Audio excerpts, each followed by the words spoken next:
Hey, everybody. How is everyone doing today on this Friday? It's been a minute since I've been here. I was on a little vacation last week, which I'm not going to lie. 2 weeks. Not like anybody's counting, Desmond, but apparently you are. Did you just miss me? Be honest. Of course, of course. It's not really quite the same trying to do it by myself. I don't have the same charisma, the same energy. We're a team. We play off each other. We are a team, and I am just so grateful to know you and get to work with you and be your friend. And I'm so glad that everybody is joining us right now because we're getting back into the swing of hopefully being with all of you at least once a week moving forward as we continue through the summer. Because you guys, I don't know if I need to tell you, but the news right now is like drinking from a fire hose. Desmond, how have you been feeling just trying to digest everything? Yeah, we are not going to be able to cover everything going on today. We had already picked the topics for today before all the different Supreme Court rulings dropped, so I do apologize about that. But I just want you to know, first and foremost, I think they are all horrendous, including the one for birthright citizenship. That one particularly got underneath my skin. We'll be circling back to those topics in the future. You have my word on that one. Absolutely. Okay. So here's what we are going to talk about today, because there's a lot happening, but something that is clearly on everyone's mind is what happened with the mayoral race in New York City recently. And there's a new player in town that many people maybe hadn't heard of prior to just recently. But Zohran Mamdani really made a huge upset against Cuomo in the Democratic primary in New York City. But what I think is really interesting about it, and what we're going to touch on, is how this could really be sort of showcasing a generational shift in the Democratic Party and what that could mean. But of course, with every shift, with every transition, there is always agitation that comes along with it. So we're going to be talking about a lot of the racism, the Islamophobia, a lot of the negative spin that has happened coming off of his, I would say, historic upset. And then, guys, you know I love a good public health conversation because we need to be having more of them. And RFK Jr. has done so many horrific things publicly with the CDC recently that medical associations and organizations are full on revolting. And they're not even using the CDC guidelines anymore, including the American Pediatric Society. So we're going to dive into that as well. And then we're going to end talking about what has happened recently with Israel and Gaza. The IDF soldiers were ordered to shoot deliberately at unarmed Gazans who were just waiting for humanitarian aid. This is coming out of Israel itself. They themselves are discussing this. So to me, there's so much going on right in our own backyard, all the way up globally. Desmond, why did you want to focus on these four topics in particular and with Israel? And we're going to dive in here in a minute, but just capturing some energy. You know, there is a lot to be said about the Zohran Mamdani story. I think that too often people are looking for kernels of what is hope and joy in the news cycle. And so I want to get into specifically about why it's so important to focus on the story, because obviously most of us don't live in New York City. So it feels like, oh, why does this matter? But we're talking about like why does it actually matter to the Democratic Party as a whole? And then obviously, talking about what's happening in Israel and Palestine, it is so important for us to highlight what exactly is happening in this story, because it actually has a lot of intersections back to the Zohran story and to a lot of things happening with Donald Trump and to a lot of these conversations that are happening with our Congress right now. So we will kind of try to make sure we tie that all in.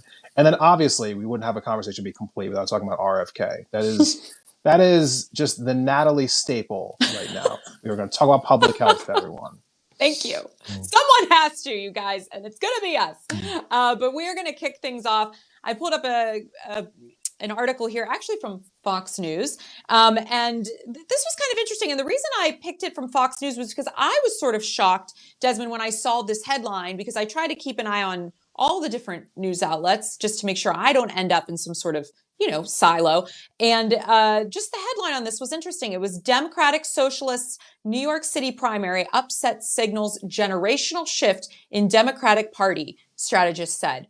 Voters are sick of the status quo, a Democratic strategist told Fox News Digital of Zohran Mamdani's primary victory. And I thought, wow, that actually did not have the normal spin that usually you see from a Fox News headline, which really kind of surprised me. And They go on Yeah. to say that Mamdani's upset in New York City's Democratic mayoral primary shocked the political establishment and signals a generational shift. Naysayers have dismissed the 33-year-old Democratic socialist as too young and inexperienced to steer New York City through the uncertainty of President Donald Trump's administration, as Democrats across the country clash with Trump's vision for America and grapple with the party's future after losing the White House and Congress in 2024. I have plenty of thoughts just off of the top from those few paragraphs. But of course, Desmond, what did you think just hearing that now?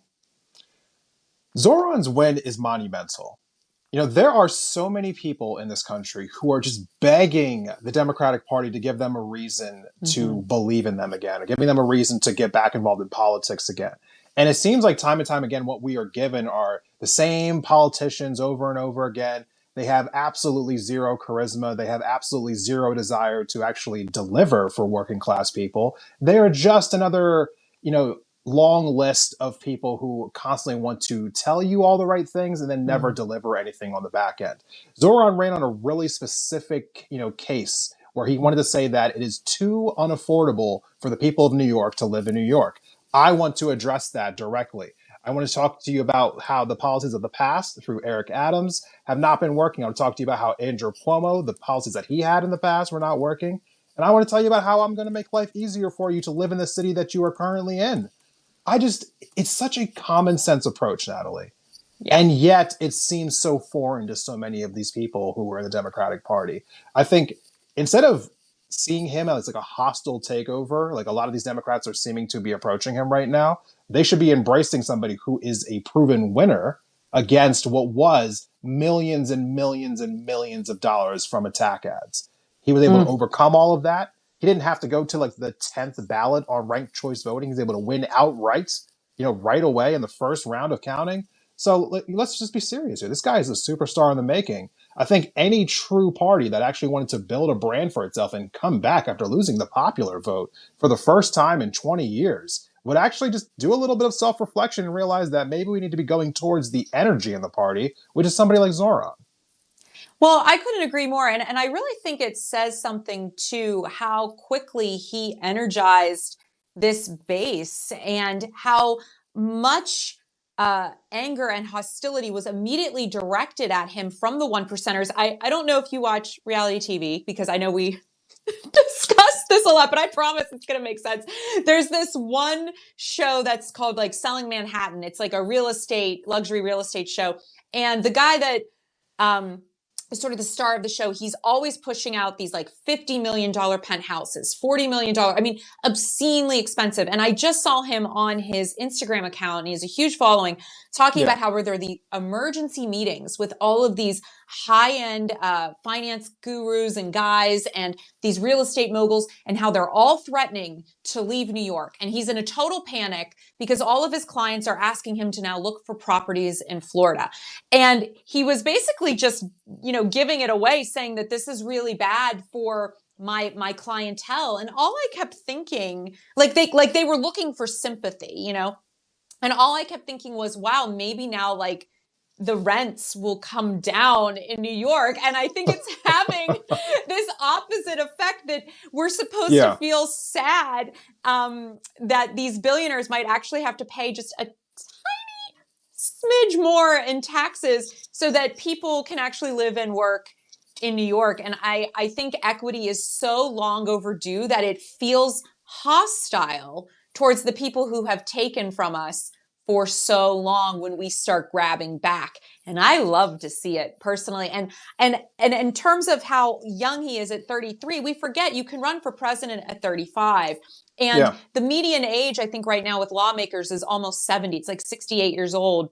Yeah. And so I think we are so out of balance, Desmond, with the generation that's in charge and the generation that should be in charge, that it feels as though they are getting something taken from them, when in actuality, we're just trying to balance things back out.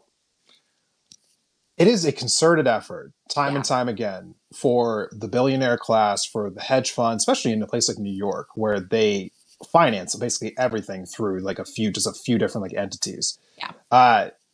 they just keep taking more and more and more and more. I mean, even balancing out the taxes a little bit, it still wouldn't be bringing it back to the more equitable levels that it was decades ago. It'd probably be bringing it back to maybe where it was maybe 20 years ago, where it was still widely out of balance. Yes. And what is he been talking about? Like they try to make it seem as though, especially if you're watching, the corporate news, CNN, MSNBC, like, CNBC, like they try to make it seem as though like he is going to just like throw all the billionaires into the harbor, and like the rich will never be allowed to be in New York again. Like he's talking about freezing rent on people who are already rent stabilized or in rent stabilized units, talking about putting in government grocery stores into food deserts because the private market hasn't been putting these things in there. So that is the government's job. Whenever there is a need in society that is not being addressed by the private market, the government should be stepping in, making buses free, and then trying to make sure that they are getting to where they're going a little bit faster, and then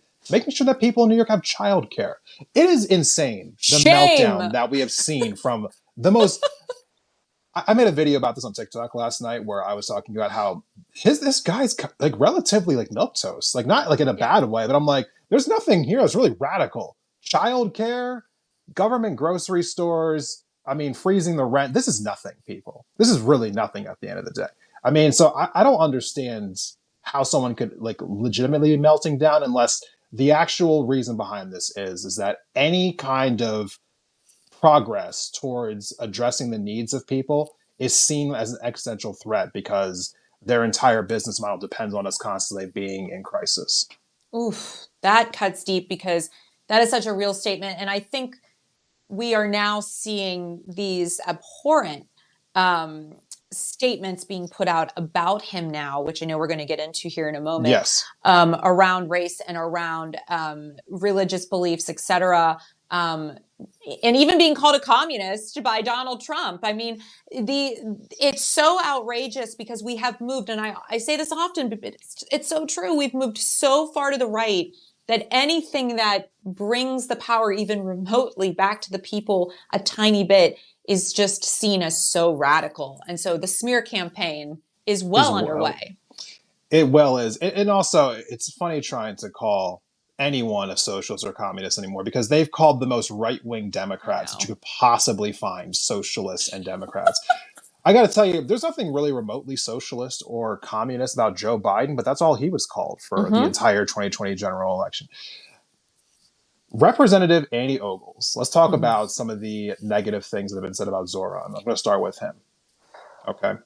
Representative Andy Ogles, Republican, put out a tweet where he said Zohran, quote unquote, little Muhammad, is an anti-Semitic socialist communist who will destroy the great city of New York. He needs to be deported, which is why I'm calling for him to be subject to denaturalization proceedings. Woo! Okay. I just want to just pause for a second here. At a time where this guy is being slandered, and I'm going to get into why it's slander and not even remotely accurate, about being anti-Semitic. Between him, Donald Trump calling him, saying anti-Islamic, things about Zohran Mamdani, seeing things being posted by Charlie Kirk, famous MAGA loser who has too big of an audience on every social platform, Marjorie Taylor Greene posting racist images, people in the Democratic Party saying racist things about him, including Democratic Senator Kristen Gillibrand, who was saying racist things about him just yesterday. Yep. Could you imagine if we just flipped the script and said, like, if this was a Jewish elected official and they were saying things like that about a Jewish member of Congress or a mayor or anyone anywhere, like the world would be melting down if you called somebody, like a slur like this, little Muhammad. We have to deport this person, we have to denaturalize him. We want to take away his citizenship and then deport him. What are we talking about here, Natalie? It's absolutely baffling to me. I'm going to circle back to this in a second, but what were your thoughts when you came across all of the different, just like obvious, blatantly racist and, like Islamophobic rhetoric around Zohran the last few days here? I mean, I wish I could say I was surprised, but we know this is the playbook, right? They did this with Kamala. They did this with Barack Obama. I mean, anytime anyone has a name that sounds a little different to a lot of people in this country, they prey on that. Anyone that is usually it's non-Christian, but in this case, him being a Muslim is even more inflammatory. And so to me, none of it was expected, except what really creeped me out the most was this whole idea of let's take away his citizenship. He is a citizen, Yeah. period. End of story. There is no conversation to be had around this. But see, to me, this is like a step beyond the playbook where they were always trying to get Obama to have to prove his birth Citizenship. certificate. Yeah. Yeah. And so what they're doing here in this incredibly hostile environment right now with the Supreme Court on their side and the Trump regime on their side is upping the ante. And now is it going to be anybody that wants to run for a political office? Is this going to be the new thing that is thrown at them to harass and intimidate them? The idea that that was even brought up to denaturalize or take away someone's citizenship over what is really scary to me. And this is another level. And once again, I keep hearing people say we're tiptoeing around fascism. We're at the door. No, guys, the change has occurred. I believe we are currently in a truly fascist state, and to me, it's very concerning. It's like the idea that he is speaking out against this established situation, and I'm actually worried for his safety right now. Desmond, I was thinking about that last night. And I got really overwhelmed with this fear and anxiety around the fact that it just concerns me where this could go. And we already had a political assassination happen just a few weeks ago that I guess everyone's forgot about and we're no longer speaking about. If it happened to a Republican, we'd never hear the end of it. But Yeah. I'm really concerned. And this inflammatory, Islamophobic, racist rhetoric, there's a lot of people out there. And it scares me that this has become like an okay thing for anyone in a sitting position in our legislature to say. These are elected officials. Yeah. I mean, the mask has come completely off. People would tell Yeah. you for a long time that you're being hyperbolic, calling the Republicans this or calling them that. But, Mm-hmm. let's just call it for the free speech champions who couldn't shut up about how, the Democrats trying to silence them and how you couldn't Yeah. say what you wanted to say, so on and so forth. Zohran comes out and says, and he was asked this numerous times when they were having debates or when he was going on interviews, so on and so forth. People would ask him, what are your feelings on Israel? And he would say that he thinks it should be a state where everyone who lives there has equal rights. It shouldn't be a Jewish state. It should just be a state that everyone who lives there has equal rights. As of right now, it's kind of an ethno state where the people who live there who are Jewish actually have more rights than the people there who are Palestinian. And that's kind of a problem where you have one class of people who are living under military law and another class of people who are living under civilian law. And he would also said, when people would ask him, would you go visit Israel? He's like, no, I'm going to be here in New York addressing people's problems. I'll meet anybody of any faith, anywhere they want to talk to me. And I'm going to also increase, anti-hate crime initiatives by 800% because he acknowledges the fact there's a rise of anti-Semitism in America right now. And he wants to make sure that the people of New York who are Jewish feel protected, feel safe. He wants to address that specifically. There's nothing even remotely radical about what he's saying here. He is just talking about human rights for everybody, including the people of New York who are Muslim and who are Jewish. And also, you have the number one Jewish official in New York City government, Brad Lander, coming out and directly endorsing him, and talking about how he felt completely safe around Zohran. So the fact that you have so many people coming out and saying these negative things, these celebrities like Deborah Messing saying that he's sides with the terrorists, or you have someone like another Democratic elected official, Laura Gillen, who's a Democrat on Long Island, saying that Zohran is too extreme and that he's stoking hate. What exactly has he said that stokes hate? They never say any of that. They just basically, because he has the audacity to say that Israel should take more accountability for the things they've done, he's stoking hate and anti-Semitism. It's all a joke, honestly. I mean, they want so badly to conflate any criticism of Israel's actions with anti-Semitism. It's so blatant, it's so in your face. And we're going to talk about why it's so important to be criticizing Israel in a little bit here. No, and I think everything you said is extremely important. And it goes back to this idea that, like we were talking about in the beginning, change is hard for people. And I'm not trying to reduce it to something as simple of a statement, but I think there are some generational shifts happening. I think there is ageism at play here. Yeah. He's too young and inexperienced. Well, Donald Trump is a reality TV star that never had any credentials in any level of government leadership. So let's just cut the crap. You guys can't use those arguments anymore because you've decided none of those things matter. So Right. I Can I don't want jump to into hear that it. for a second? Absolutely. I saw, Joyanne Reed actually on a CNN panel just a Mm-hmm. couple of days ago saying exactly that, saying that she doesn't want to hear anyone ever say anything about Period. experience ever again. Donald Trump's experience was being on The Apprentice. So and the people who he has in his cabinet right now, like Pete Hegseth, what was his experience? Whew. Being on Fox News, RFK Jr., what was his experience? Just being anti-vax? I mean, what was his experience for being on the leader of HHS right now? Linda McMahon, the WWE mogul, is now running the Department of Education. Experience? Are we serious right now? Don't talk to me about experience. Desmond, I love it when you get all fired up. Oh my God. No, but credit to Joyanne Reed, though, because she was the one saying these things, and she's been killing it on CNN right now. She's been killing it. Yeah, I respect her. I did not hear her say that. But I really like what she does, and I agree. Obviously, we both do. Yeah. And speaking of experience and a lack thereof, I would like to move right into talking about what the hell has been going on with RFK in the last few days since I saw the last thing.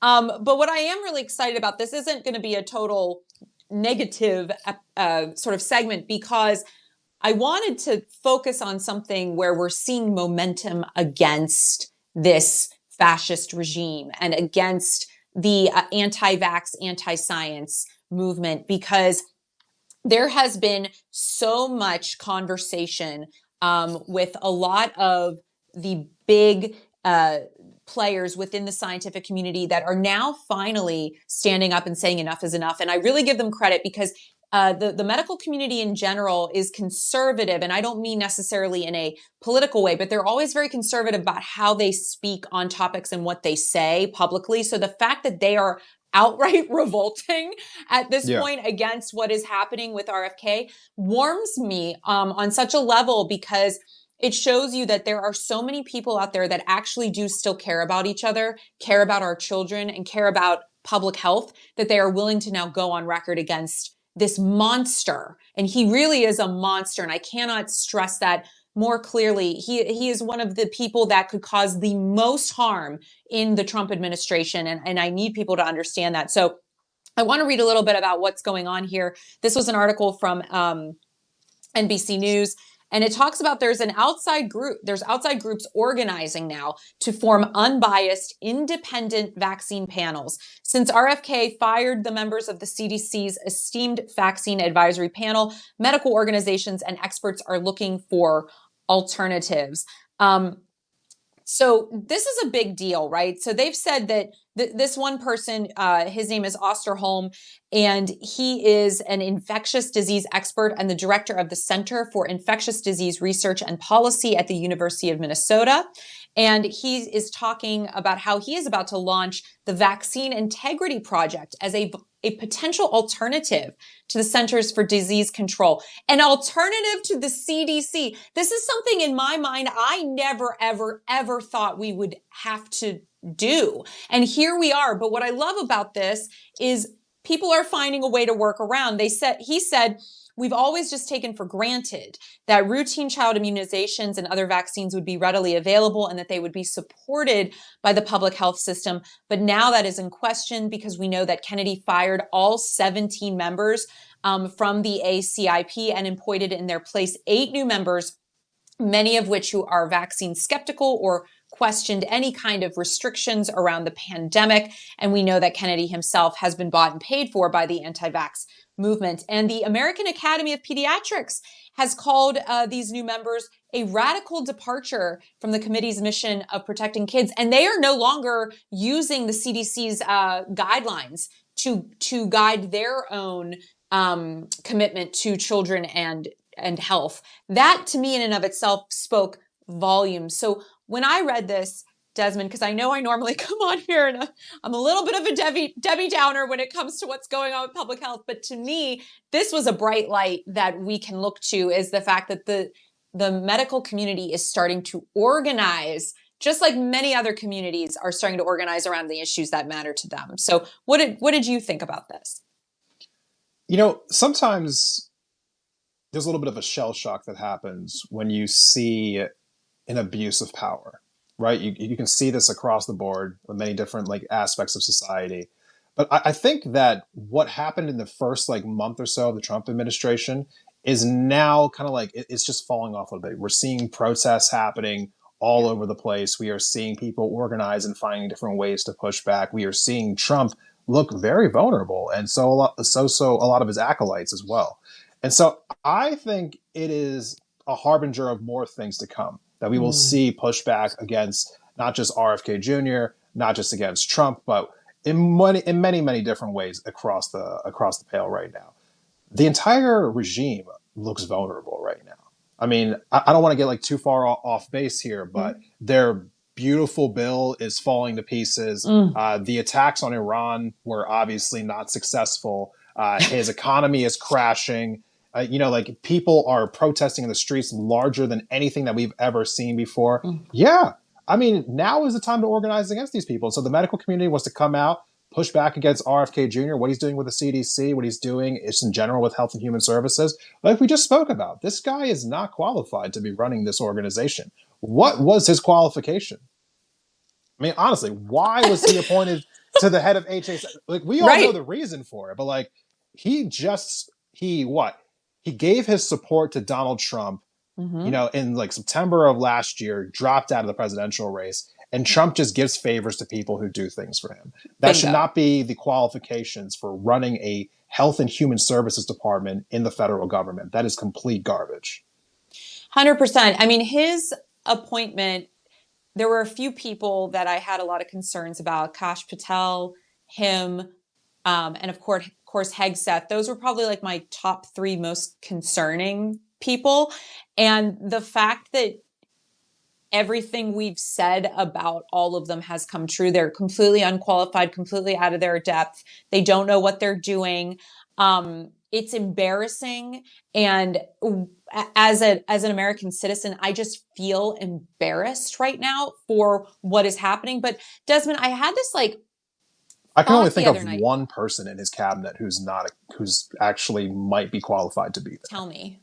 I mean, Marco Rubio, but that might be it. Marco Rubio also looks like he's in a full panic all the time because he's qualified enough to know that this is a disaster, Totally. I can't think of anyone. If you go down the list of Pam Bondi, Kristi Noem, I mean, Pete Hegseth, I mean, obviously RFK. I mean, just go down the list. I mean, who actually is qualified to be in their position? I mean, I think Trump isn't. It's Marco Rubio, and then that may be it. That might be it. Anyway, I'm sorry to cut you off. No, please. I couldn't agree more. I had this really sad thought the other night because, they're trying to basically remove access to the COVID-19 vaccines. And we're seeing this huge summer wave happening right now. Nimbus is just, I know a ton of people right now that are just sick. So please mask up, be safe, take care of yourselves. But what I'm getting at is what concerns me is they're moving beyond COVID now. And now they're talking about the flu vaccines. They're not sure if they're even going to have one because there's been no meeting. Things that we've just taken for granted as the way we live in this world. And now other countries are talking about we may not be allowed to travel there. Because our measles and things have exploded here. So there's just going to be so many things that are impacting the American way of life because of what is going on. Not even counting on what's happening with, mifepristone, I believe is how you say it, the abortion pill. They're trying to basically, get that outlawed. So what exactly are the things that we're going to be able to enjoy as Americans if we can't travel even across state lines, let alone travel around the world? I just don't understand why we're giving up so much power to these people and letting them destroy our entire way of life. And so I think going back to the beginning, talking about Mamdani, he is a clear pendulum swing away from that. He is people standing up and saying, I don't want to fall into fascism. And we're going to start putting up, I think we're going to see more and more candidates challenging the status quo. And good, because you guys, you haven't done anything to stop these madmen in power, in my opinion. Yeah, no, the country needs a true reckoning, because it's obvious just how quickly everything started like falling to pieces when these people came into office. Like, yeah. We need to just have a true conversation in America about how people rise to power, because sometimes there are people who just shouldn't be able to be in these positions, and they get into these positions because of what? Cult of personality, because they did a favor to somebody. Like, no, I think obviously we need to have increased reason. I mean, I'm losing track of the word here. We need to have, I guess, more strict criteria about how people get into positions of power. Yeah, that's what I'm like job requirements, like, submit a resume and it has to have like a few things on the list. There should be some list of criteria. Like, you can't just be you can't be the head of the Department of Education just because you're a billionaire. I just do not understand how we have allowed it to get to this point. But yeah. Okay. Well, they were going to drain the swamp. That's how. Yeah, they definitely did that, didn't they? Now we see all the alligators and the snakes at the bottom of it. It's drained. Yeah, we'll be talking about that on the radio tomorrow. So I actually just need a second here to pull this up. But you just said it. Let's I'm going to plug this real quick, everybody, because I sometimes moonlight as a KDKA radio host here in Pittsburgh, but you can stream it online at kdkaradio.com. And Desmond, wonderful man that he is, he's going to be on the show tomorrow, and we're going to be talking about some other things that are sort of related to the topics that we touched on tonight, but there are so many things happening in the news. If you get a chance, you can tune in, you stream it wherever you live. And if you don't get a chance, I am going to save the clips, and I'm going to be putting them into a Substack post for later on, so you will be able to catch us. And we're going to be talking about alligator Alcatraz as it pertains to a new detention center that Florida is building to house undocumented people. It's atrocious, next level. That's just going to be one of the many things we discuss. I know. I know how to bring out the sun, everyone. Myself if we are actually in reality right now. And that's why I had to go and make those shirts. Make Idiocracy fiction again. I need to get one. It's on my list. That phrase has been stuck in my mind for months now. Okay. Love it. But all right, more seriously here. Yeah. So I came across this news from a site. For those of you who follow me, I've referenced them quite a few times recently. Drop Site News. I think they do amazing journalism, specifically covering the things that are happening in Gaza and the West Bank. They've also been covering extensively what's been going on with Israel, Iran, the United States, everything as far as that's concerned. They do have something here on Substack that I think you can follow. I recommend you do so. They put a lot of stuff out on Twitter/X, though, and so I want to read you that right now because this is what I saw. They were referencing a report that came out of Haaretz. For those who are not familiar with this publication, is the oldest publication in the state of Israel. And I'm going to be honest with you, they do more thorough and more honest reporting than anything that comes out in America about what's happening in Gaza right now. Haaretz confirms that Israeli soldiers were ordered to fire on unarmed, starving civilians at aid sites. I'm going to read you a little bit here about what was coming out. This is a major investigation that Haaretz was done. They confirmed that Israeli soldiers in Gaza were ordered to shoot at unarmed Palestinians gathering near food distribution sites. Even when they posed no threats, soldiers were described the areas as killing fields, noting that there were no enemies and that there were no weapons. The IDF officers say that the killings were not isolated mistakes, but part of a pattern dubbed Operation Salted Fish, the Israeli version of red light, green light. When we shoot, they run, we shoot again, one soldier said. That is our communication. At least 549 Palestinians have been killed and over 4,000 have been wounded near these aid centers just since May 27th. This is according to Gaza's health ministry. Testimonies reveal Israeli commanders were instructed troops to open fire on civilians approaching aid sites before they opened or after they closed, using machine guns, mortars, and grenades. Soldiers described systemic live fire, including from tanks. One officer said that they fired to signal to the population that this is a combat zone. Soldiers reported casualties every day. Another soldier recalled being told to fire a shell at a crowd to send a message. This goes on, but one of the things that they say here at the bottom was that IDF officers told Haaretz that the army suppresses footage from these sites, believing that the Gaza Humanitarian Foundation, which is what they've called these aid sites that they set up, it helps preserve, quote unquote, international legitimacy for their war. So they believe by putting in these fake aid sites that it is helping them internationally maintain cover for what they are doing in Gaza. They are basically just trying to like save face, but at the same time that they're doing this, they're also leveling people's homes. Israeli soldiers said that they have demolition crews on site that are often present at these aid sites, and private contractors being paid to level homes nearby. One fighter said people are being killed so someone can knock down a home and get paid. So earlier, we had spoken about Zohran Mamdani and how he was criticizing the state of Israel, saying that there are two tiers of justice in this state, and that the Israeli citizens have one set of laws and rights, and that Palestinians have a different set of laws and rights. And he was saying that Israel should be a state where everyone has the same rights, has the same laws applied to them, and that what is happening to Gaza right now is horrendous. And I also want to applaud him because after all the attacks that he's receiving right now, he also posted this on his Twitter account earlier today. He posted this Haaretz article, Zohran Mamdani did. And he's also receiving criticisms from elected members of Congress calling him anti-Semitic for making these claims. Wow. Now, let's just sit with that for a second. These members of Congress, they're not isolated. They know what's happening in Gaza. They know what's happening in reports like this from the Haaretz report.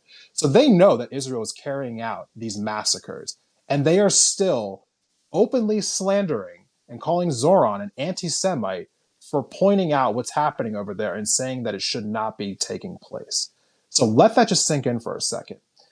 Instead of just accurately calling what Israel is asking its military to do as an atrocity, as an actual genocide, they would rather slander and completely try to like discredit somebody who's just speaking up on behalf of people who are civilians being killed right now by a foreign military. That is legitimately insane. Yeah. Point blank period. It's legitimately insane that they're trying to make that person seem to be the bad guy when what they are doing is insulating a country who is openly killing civilians, which is a war crime, which does violate international law, which should make them subject to sanctions and to actual like military intervention, if not weapons embargoes and everything else. None of that's happening, but just even criticizing is considered to be beyond the pale. It's too much. You're taking the sides of the terrorists.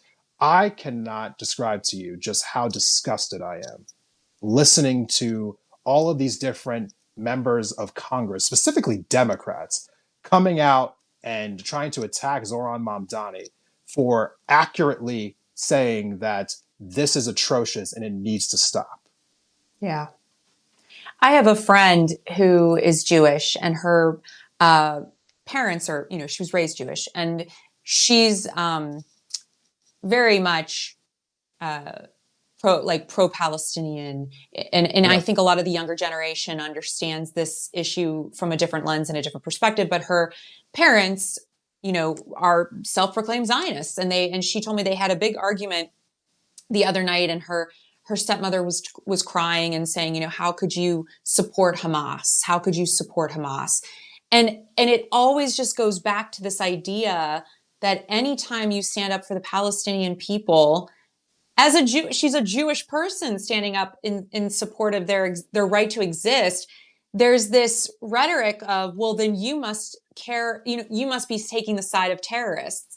And I think what happens when you do this over and over again, and the same thing that happened with Mamdani, is all of these words start to lose their meaning.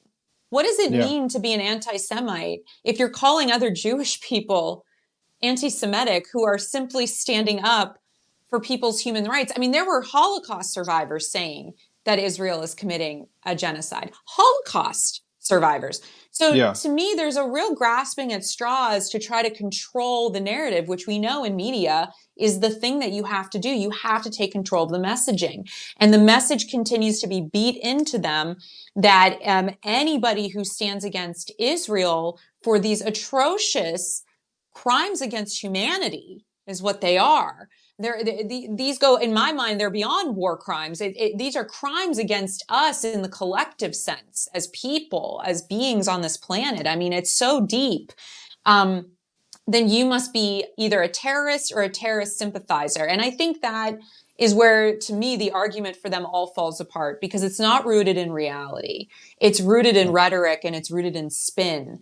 And if that's the only thing you can say, it's no better than people saying, well, Joe Biden was a communist. Like, it doesn't mean anything, you know, it's meaningless. And so when you actually hear from, like you said, the oldest publication from that part of the world speaking very plainly about what is happening, it is time to sit down and listen to what people are trying to say, which is they just want the carnage to stop. I can't even fathom the idea if I was starving and my homeland was being destroyed and my children were missing limbs or murdered in front of me, and there was aid set up and I'm walking to get food and I see the guy next to me get shot and so I run. Like, I can't even imagine the feeling of that. And so the idea that we're continuing to try to silence people who are standing up for those right now who cannot speak for themselves is it's a sign that we have lost our way and we've lost our sense of dignity as people. And I think it is a shame that it has gotten to this level, because I think there was a breakdown in communication months, if not years ago, around this topic. But now that more people have become aware of what is going on and they're less able to spin and hide it, it's going to be interesting to me to see how Israel continues to try to play their role in this, when at the end of the day, I think there is a real reckoning here of their responsibility in all of this. And I don't hear a lot of that accountability coming from their government at all. I hear a lot of my friends who are Jewish speaking about what those responsibilities need to look like from the Israeli government, but I don't hear the government talking about it. And that is very concerning to me, because you cannot wipe the blood off of your hands at this point. You just can't do it. No, and I think a lot of times people here in America, they'll ask themselves the question of, what can we do about this? And this is something that I think some people are really familiar with, some people may not be. So I'm going to be speaking for the people who may not be as familiar with it right now. We supply 2/3 of the weapons to the state of Israel. I think 30% roughly comes from Germany. We give them mostly the rest. Almost nobody else is sending them weapons right now. We also give them a military protection, and saying that if anyone tries to attack you, we will be there to defend you. Right now, they are surrounded by countries that they have attacked or that they have threatened: Lebanon, Syria, Iraq, Iran, Turkey. Erdogan does not like them. Egypt has had issues with them in the past, although they seem a little more friendly now. My point is that Israel relies heavily on our guarantee of protection. If they did not have it, then they would be subject to basically annihilation. Like, it is almost undeniable that if the United States said, we are done protecting you, that Israel would probably not exist within a week. I mean, I'm not even trying to be hyperbolic about that. But that is the degree of protection that we offer them. And so with that being said, with that amount of leverage that the American government has over the state of Israel, if any president, if Donald Trump wanted to call Benjamin Netanyahu tomorrow and say, I'm going to rescind all protection of Israel unless you stop what you're doing in Gaza, it would end, because they would know that they could not survive without our protection. This was the same thing that people were saying on the left about Joe Biden last year and in 2023. That's essentially what the big protests were about. Yeah. We're trying to get Biden to use his influence to pressure Benjamin Netanyahu to stop, because everyone knew that the president of the United States could basically do that in one phone call and it would be done. Yeah. It would be done. And it never happened. Joe Biden did not do it. Donald Trump has not done it. And that is the most, just, I think, agonizing part about all of this, is that the president of the United States can make one phone call and this could be over, and it hasn't happened. And I think that it's something that I want people to remember, is that like why we are focusing on this so heavily, because I do believe that there is a scenario where enough just pressure could be put on the American president that they would be forced to make that phone call. And I think that we have to keep having these conversations until we can kind of create that groundswell.